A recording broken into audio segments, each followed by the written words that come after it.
नमस्कार मित्रांनो, स्वागत आहे पुन्हा एकदा आपल्या नवीन व्हिडिओमध्ये. कसे आहेत तुम्ही सगळे? तर आता आलेलो आहे आज गंगेवरती. मोटर आपल्याला पाणी सोडायची आहे. छोटा जो बॅलर होता तो काढला, आता मोठा बॅलर बसवायचा आहे. आणि छोट्या बॅलरमध्ये ना मोटर खाली जात होती पाण्यात जास्त, त्यामुळे आता 200 लिटरचा बॅलर टाकणार आहे. त्याच्यामुळे काय होतं, मोटर एकदम वरच्या वर तरंगून राहते. आता काय झालं, पेरण्या पण चालू झाल्या त्या गव्हाचं आणि कांद्याच्या पण लागणी चालू झाल्यात. यावर्षी पाऊस जास्त वेळ राहिल्यामुळे ना वावर अजूनही तयार नाही आहे.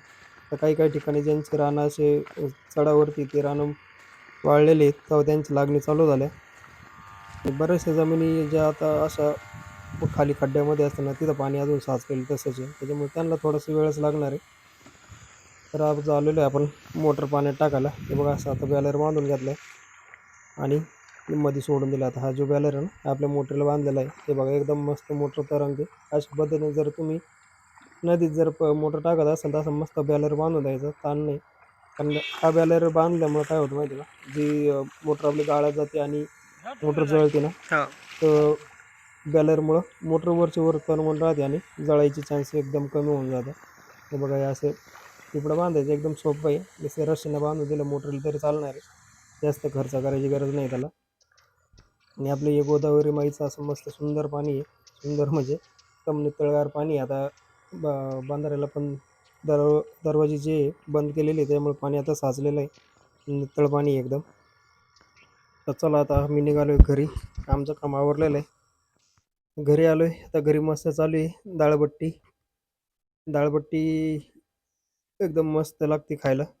तुम्ही जर मराठवाड्यातून असाल त्या साईडने ना, तर त्या साईडला डाळबट्टी स्पेशल बनवली जाते. तर आम्ही पण आमच्या घरी डाळबट्टी नेहमी बनवतो, कारण मला डाळबट्टी खूप आवडते. तर आमचं एक चॅनल आहे, जे के किचन रेसिपी. जर तुम्हाला डाळबट्टी कशी बनवायची जर पाहायचं असेल तर चॅनलला नक्की भेट द्या. रोज नवनवीन व्हिडिओ किंवा नवीन रेसिपी आमच्या या चॅनलवर चालू राहते. तर तुम्ही चॅनलला व्हिजिट करा, म्हणजे तुम्हाला पण आयडिया येऊन जाईल. हे बघा, ही अशी बट्टी जी आहे ही अशी चुरून टाकायची आहे. त्याच्यानंतर त्याच्यामध्ये ही डाळ मस्त टाकून घ्यायची आहे. ते डाळबाटी चुरमा पण म्हणतात बहुतेक, असं चुरून टाकल्यामुळे चुरमा म्हणत असतील, मला माहीत नाही. आणि आता थोडंसं आहे ना गावरान तूप टाकून घेतो.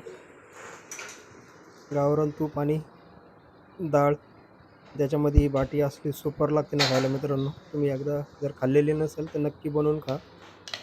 एकदम चविष्ट लागते खायला, एकदम मस्त गरमागरम, एकदम सुंदर क्वालिटी.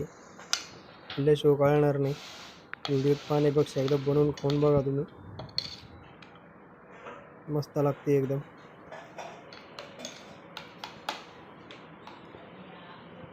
चला मग आता भेटूया पुढच्या व्हिडिओमध्ये. व्हिडिओ पाहिल्याबद्दल खूप खूप धन्यवाद.